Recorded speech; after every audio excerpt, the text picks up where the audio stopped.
बिस्मिल्लाहिर्रहमानिर्रहीम। अस्सलाम वालेकुम।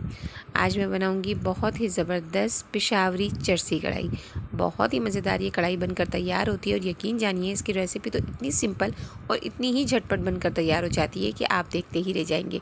इसमें ज़्यादा स्पाइसेस भी नहीं जाते, लेकिन इसका टेस्ट इतना मज़ेदार है कि आप सब कढ़ाइयों को भूल जाएंगे।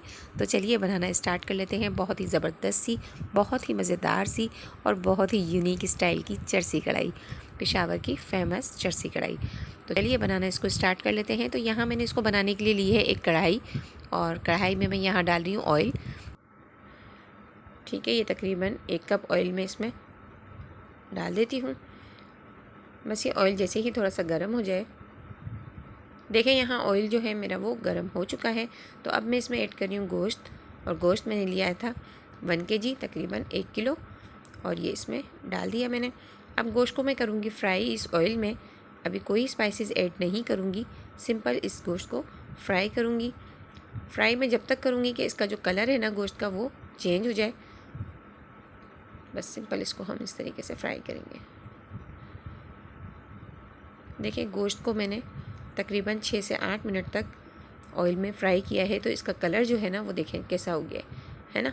इस तरीके से जब चेंज हो जाए ना कलर, और ये देखें बोटियाँ भी थोड़ी सी शिलिंग होना शुरू हो गई हैं, तो यहाँ मैं इसमें ऐड कर रही हूँ 1 टेबल स्पून लहसुन अदरक का पेस्ट, और साथ ही इसमें डालूँगी 1/2 टेबल स्पून नमक और 1 टेबल स्पून कुटा हुआ धनिया।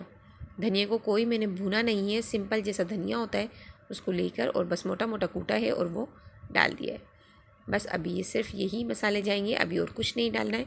और इसको अच्छे से मैं इस तरीके से 5 मिनट और इस तरीके से भून लूँगी। ये देखिए इस तरीके से गोश्त को जो है मैं आगे पीछे करते हुए इसकी भुनाई कर रही हूँ।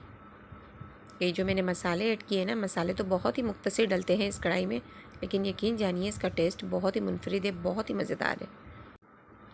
बस ये देखें मुझे तकरीबन जो है 5 से 6 मिनट हो चुके हैं इसको भुनाई करते हुए।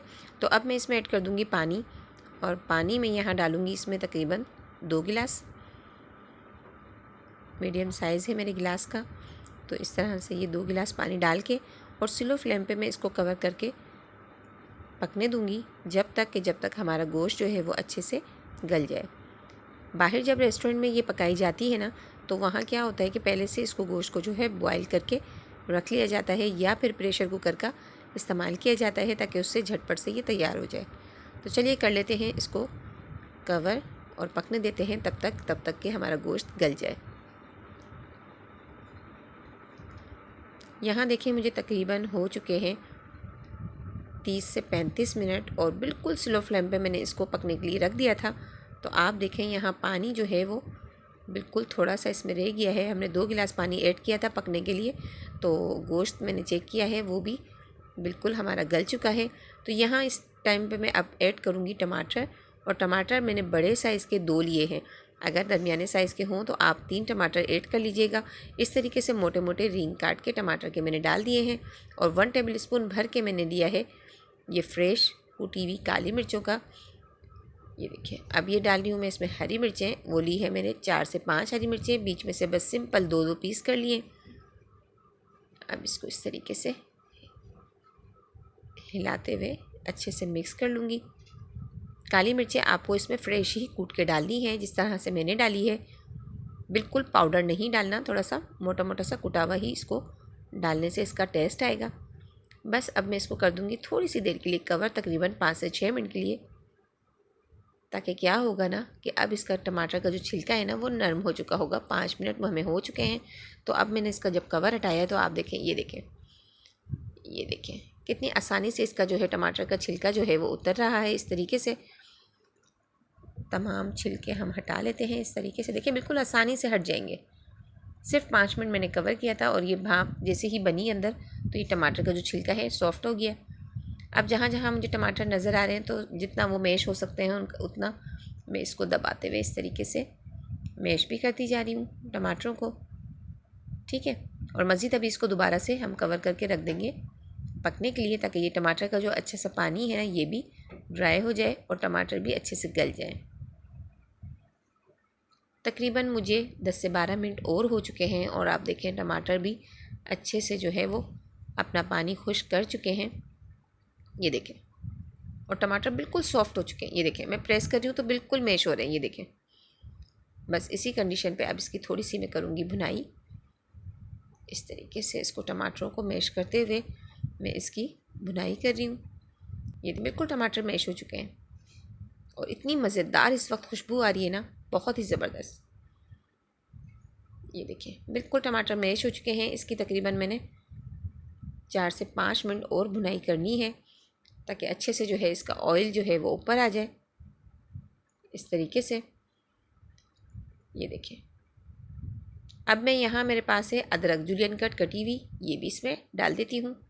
तकरीबन 1 टेबल स्पून मेरे पास ये अदरक थी, ये भी मैंने इसमें डाल दी। और अब इसको भी अच्छे से भुनाई करूँगी। जब हम इसको भी कवर करेंगे ना 5 से 6 मिनट के लिए, तो यकीन जानिए इस अदरक का इतना अच्छा सा फ्लेवर आएगा ना दम में, बहुत ही ज़बरदस्त। बस इसको, ये बिल्कुल रेडी हो चुकी है। देखिए ऑयल भी ऊपर आ चुका है, हमारी बिल्कुल चरसी कढ़ाई जो है रेडी हो चुकी है। तो यहाँ मैं इसमें ऐड करूँगी गरम मसाला पाउडर, तकरीबन ½ टी स्पून। ये गरम मसाला पाउडर मेरे पास रखा हुआ है, ये मैं इसमें डाल देती हूँ। ठीक है, इससे भी क्या होगा कि इसका भी बहुत अच्छा सा जो एक फ्लेवर आएगा और खुशबू भी बहुत ही मज़ेदार सी आएगी। अब मैं इसमें ऐड करूँगी 1 टेबल स्पून भर के फ्रेश लेमन जूस। ठीक है, और अब इसको हल्का सा हिला लेंगे, आगे पीछे कर लेंगे ताकि ये अच्छे से मिक्स हो जाए इसमें। बस ये हमारी कढ़ाई बिल्कुल रेडी हो चुकी है। ये देखें बहुत ही मज़ेदार, इसका लुक देखें कितना ज़बरदस्त है। अब हरा धनिया इसके ऊपर मैं थोड़ा सा डाल देती हूँ। है ना कितने कम मसालों से तैयार हुई हुई, और लेकिन आप इसका टेस्ट जब आप घर में बनाएंगे ना, तब आप मुझे कमेंट्स करके बताइएगा कि आपको ये मेरी रेसिपी कैसी लगी। बहुत ही मज़ेदार इसका टेस्ट होता है और इतनी झटपट ये बनकर तैयार हो जाती है। तो चलिए सर्व कर लेते हैं, जिस तरह से रेस्टोरेंट में हमें सर्व की जाती है ना छोटी सी कढ़ाई में, बस उसी तरीके से हम इसको भी सर्व कर लेते हैं। तो रेसिपी पसंद आए तो ज़रूर लाइक कीजिएगा, और अगर आप मेरे चैनल पर नए हैं और अभी तक आपने मुझे सब्सक्राइब नहीं किया है तो प्लीज़ मुझे सब्सक्राइब कर लीजिए, और ताकि मज़ीद चटपटी सी रेसिपीज़ का नोटिफिकेशन मैं आपको भेज सकूं। ये देखें इसके ऊपर धनिया गार्निश कर लेते हैं। ये बहुत ही झटपट बनने वाली कढ़ाई है और बहुत ही टेस्टफुल होती है, ज़रूर बनाइएगा। ये देखें बहुत ही ज़बरदस्त इसका लुक आया है। ये देखें खुशबू का तो बस मैं आपसे कहूँगी कि आप अपने घर में ज़रूर ट्राई कीजिएगा। यकीन जानिए आप तमाम कढ़ाइयों को भूल जाएंगे जब एक बार आप ये कढ़ाई बनाकर खाएंगे। बहुत ही ज़बरदस्त इसका टेस्ट होता है। तो अपनी दुआओं में याद रखिएगा। अल्लाह हाफिज़।